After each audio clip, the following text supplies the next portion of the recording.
Alors, on va commencer par se rappeler ce qu'on a appris à propos des paramètres ABHK avec les trois fonctions qu'on connaît jusqu'à date, qu'on a explorées quand même pas mal, avec l'équation en forme canonique ou fonctionnelle. On utilise cette forme d'équation en général avec les paramètres ABHK parce que c'est directement lié au graphique.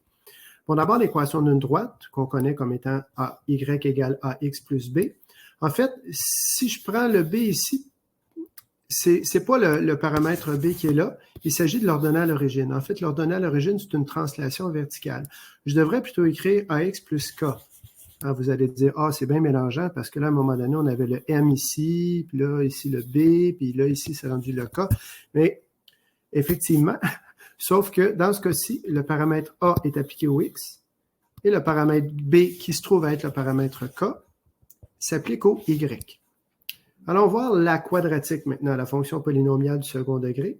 J'ai le paramètre B qui est ici, qui va multiplier le X et le paramètre H que je soustrais ou que j'additionne au X. Donc, les paramètres B et H s'appliquent au X. Le A va multiplier le résultat et va modifier le Y, et le K va s'additionner au résultat pour modifier le Y. Dans la forme quadratique, ici, dans la fonction quadratique, le A et le B, par manipulation algébrique, finissent par se fondre ensemble et on voit le paramètre B disparaître. Ce qui n'est pas le cas de cette équation ici. Vous allez peut-être reconnaître une fonction partie entière que vous avez vue l'année dernière. Bien, ici, j'ai toujours mon déplacement horizontal, le H, qui est lié au X. Le B qui multiplie le tout, donc qui est lié au X aussi. Le A qui multiplie tout ça, qui va modifier mon Y. Et le K qui additionne à la fin, qui modifie le Y aussi. Donc, les paramètres ABHK peuvent se retrouver au complet dans une forme modifiée ou en partie selon le type de fonction ou selon leur valeur. Parce qu'un paramètre qui vaut 1, en général, on ne l'écrit pas.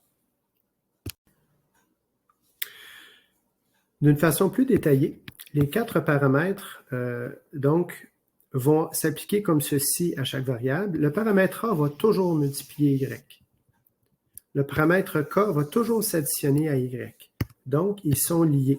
J'ai donc le paramètre A et le paramètre K qui sont liés ensemble à Y, et le paramètre B et H qui sont liés ensemble à X. Le paramètre B multiplie, donc A et B, ça multiplie, dans ce cas-ci, c'est X.